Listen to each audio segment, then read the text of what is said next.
Imagine a country with this political leadership. Of the past 10 presidents, 4 have served prison time for their roles in either a coup, corruption, and/or massacre of protesters. Another was a lawyer who never attended law school, who ended up committing suicide while under investigation for corruption. Another is currently under investigation for attempting a coup and has recently been impeached. The current president was under investigation for 5 criminal cases before they were halted upon him assuming office. Now imagine what this country is like. Is it poor? Is it a dictatorship? Is it a lawless and corrupt country? You might be surprised to hear that this country is the Republic of Korea, also known as South Korea. It's one of the world's wealthiest and most prosperous liberal democracies.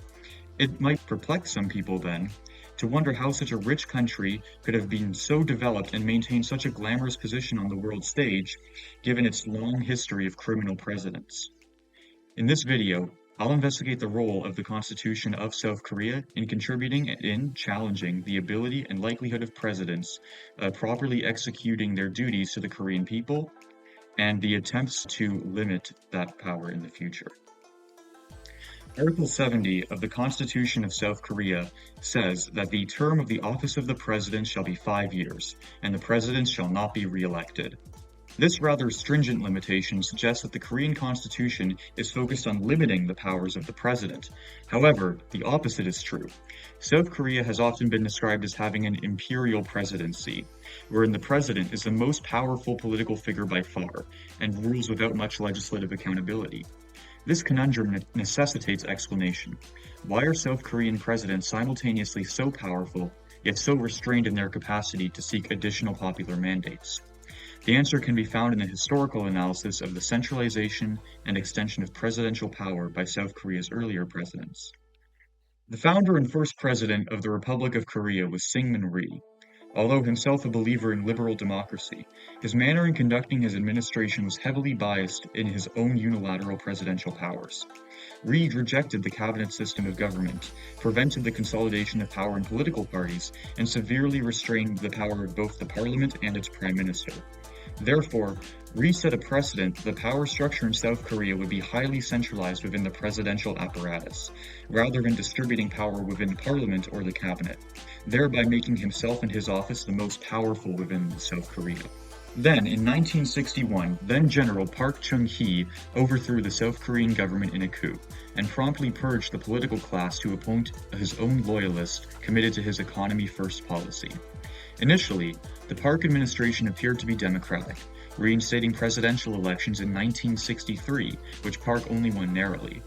However, Nixon's visit to China and the recent withdrawal of many American troops from the peninsula incited fears in Park, who promptly declared a state of emergency, martial law, and a constitutional amendment in 1972 to have the president elected indirectly by the National Council for Reunification, of which 1/3 of members were nominated by Park himself. Park rejected liberal democracy as American style and unrealistic to Korea's current condition, that the competition of the Cold War, particularly with North Korea, meant communism posed an existential national security threat, and therefore poverty must be reduced at all costs to political liberties and democracy to protect the Korean nation. By the time of the American normalization of relations with China, Park's confidence in the willingness of the American government to defend the ROK in the event of an armed attack was so low that he no longer relied on American support, and instead prioritized the construction of a domestic arms industry as a matter of national self-defense, further distancing himself and his views from the American-style democracy. By the time of his 1971 coup, Park no longer adhered to individual rights and freedoms, but rather viewed collective freedoms, such as national sovereignty, as paramount. He additionally dismissed negative rights, such as freedom of speech and freedom of assembly, in favor of positive rights, such as the freedom from want and freedom from fear. In this way, he saw his extension of power and dictatorship as necessary to promote the positive and collective rights of Koreans, despite infringing on their individual and negative rights. Park's authoritarian tendencies and aggressive economic modernization initiatives drew ire from labor organizations in Korea and prompted a series of protests and demonstrations against the Park regime. These protests ultimately culminated in Park's assassination in 1979. Following the 1987 Democratic Revolution in South Korea, the ROK needed to update its constitution accordingly. One of the most noteworthy provisions was the aforementioned Article 70, forbidding the re-election of presidents. This article could be seen as highly salient, given the propensity for past Korean presidents to continuously extend their terms and rule until they were just simply ousted by another dictator. The adoption of this clause could therefore establish a reasoned expectation of leaving office, and therefore a stable transition of power to prevent autocratic political instability. However, there are key issues that arise under this single-term presidency: the Lemon Presidency and the Imperial Presidency.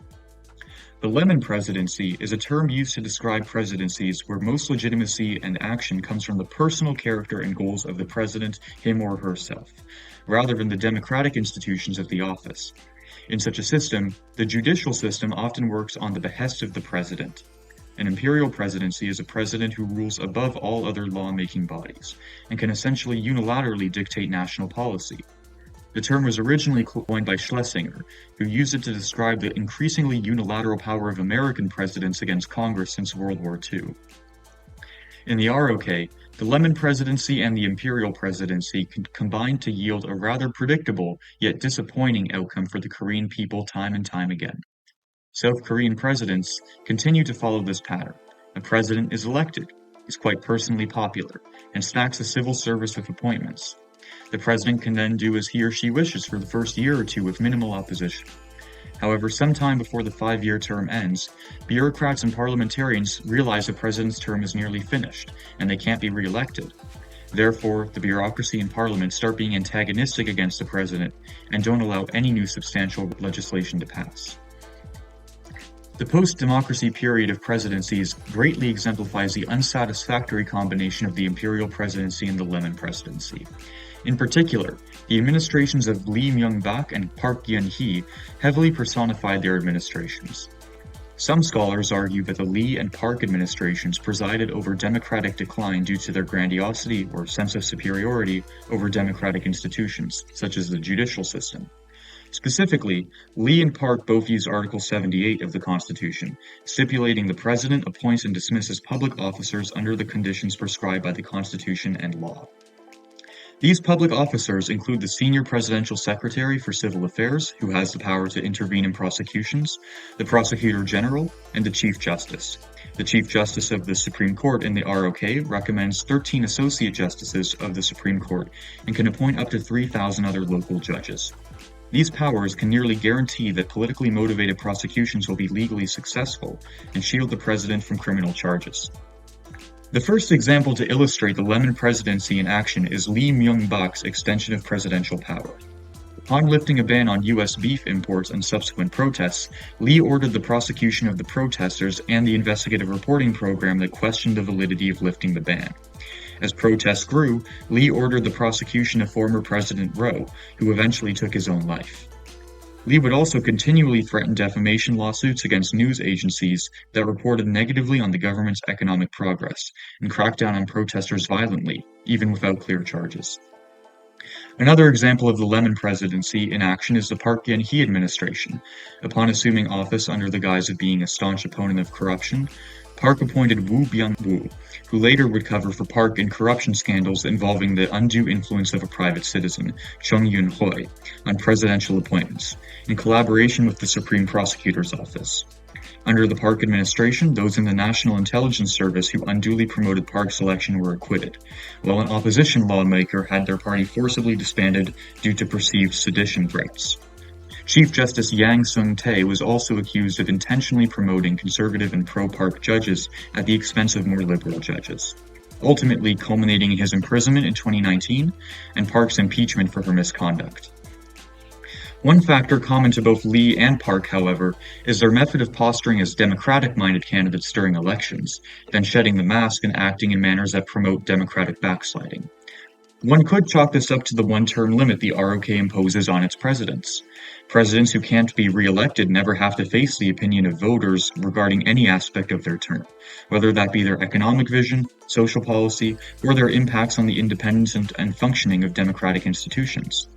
That's to say, if a president has no chance of accountability by the public, then they may be far more likely to behave in ways that undermine the democratic process.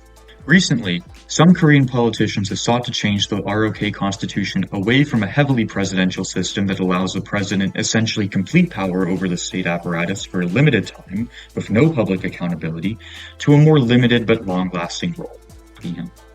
Former President Moon Jae-in proposed constitutional reforms in 2018 that would reform the one-term, 5-year presidency into a two-term, 4-year presidency as in America, having a second runoff presidential election if no candidate gets over 50% of the vote, and proportional representation in parliament.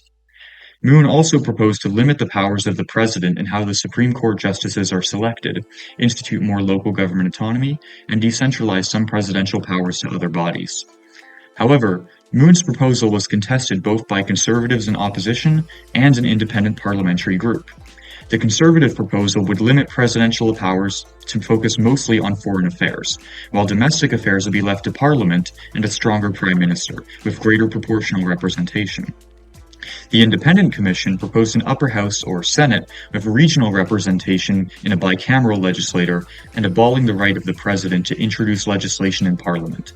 Despite all three proposals seeking to limit the power of the presidency in some way, the groups were unable to successfully cooperate with each other, and all three proposals failed as a statutory deadline passed without any vote in parliament.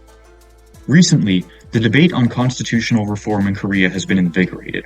In 2024, former President Yoon Suk-Yeol abruptly declared martial law. This prompted mass popular reaction in opposition to President Yoon's martial law decree, and many sought to have him removed from his office. In the following weeks, Yoon was eventually impeached and removed from his post. The unilateral power of the president to suspend parliament and civil liberties in a martial law declaration is perhaps the most obvious aspect of the imperial presidency in South Korea. The abuse of presidential powers prompted the succeeding president, Lee Jae-Myung, to propose constitutional reforms on the election campaign trail, encompassing most of Moon's reforms, in addition to restraining the decree and veto powers of the president. However, it's unclear whether the Lee administration will actually follow through on this promise. Article 130 of the Korean Constitution states that any constitutional amendment must achieve both a two-thirds majority in the parliament and a majority in a referendum in which voter turnout is above 50%.